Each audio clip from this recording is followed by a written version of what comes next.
Today we're going to talk to you a little bit about the GFTA, the Goldman Fristoe test of articulation, and this is a pediatric assessment.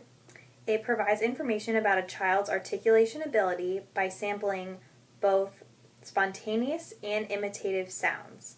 It measures articulation of consonant sounds and determines types of misarticulations. Some of the materials involved in the GFTA are a self-standing easel, which contains pictures, like Kelly's holding,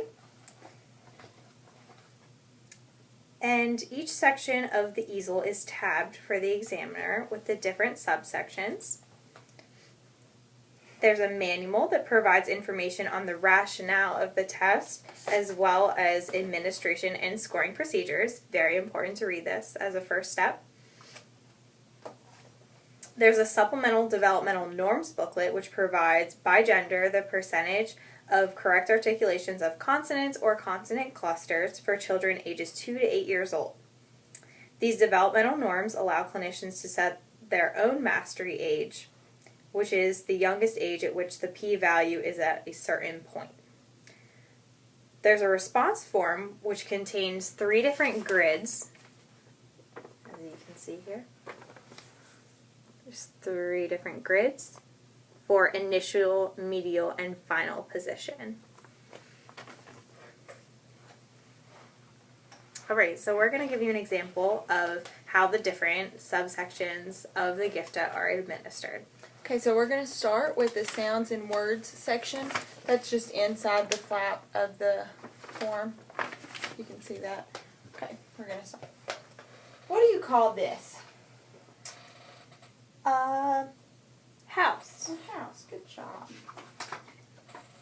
And what do you call this? A telephone. And what about this one? A cup. A cup. Good job. Okay, so since she said telephone instead of telephone, as you can see here, it has, if you can see that, it's got the correct transcription beside the word, and in the line you will just want to write how the client said it, actually said it. So since she said telephone instead of telephone, it would be transcribed like this on the line. And then you would just take her error and fill it in the chart here for medial position. Okay, and now we're going to show you a little bit of the sounds and sentences. We're going to read you the first story.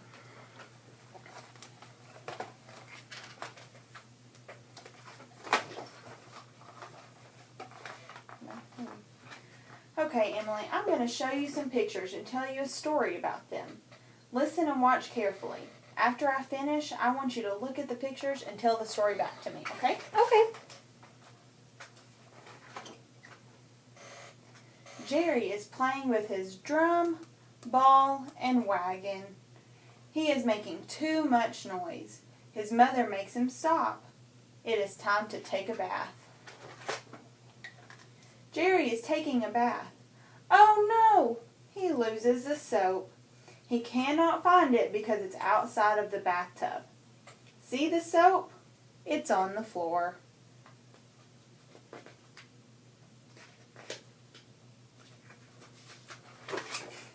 Now he is brushing his teeth with his toothbrush. Look, he spills the toothpaste on his brand new blue pajamas.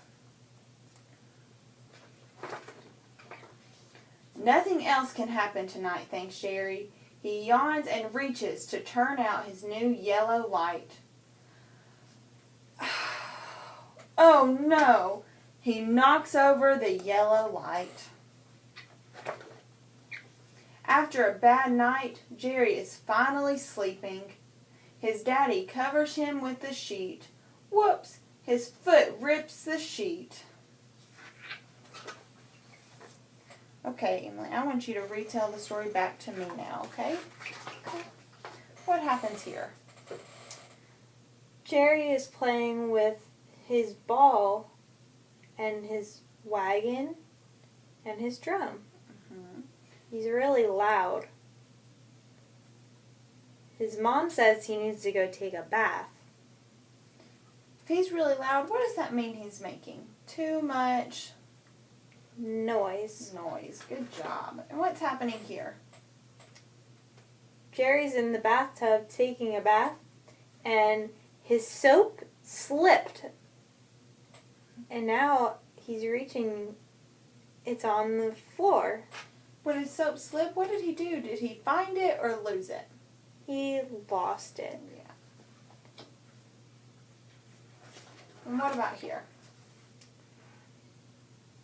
Jerry is brushing his teeth, and he got toothpaste on his shirt. On his what color are those shirts? What is he wearing? He's wearing pajamas. What color They're- pajamas? They're blue. Yeah. And what about here? Jerry is really sleepy. He yawns really big, and he breaks the lamp. What color is that lamp? Yellow. Yellow, and he broke it when he was yawning. And what about now?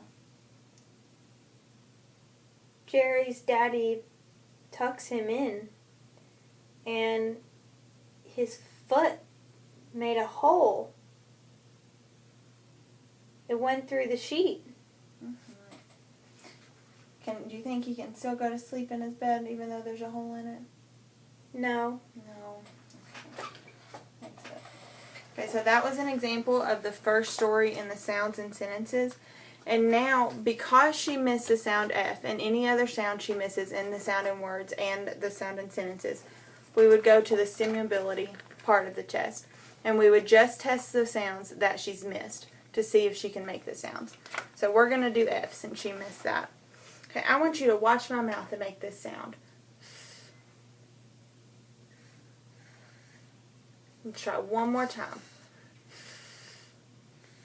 Good job. Can you say the word face? Face. Let's try one more time. Remember to really push your breath.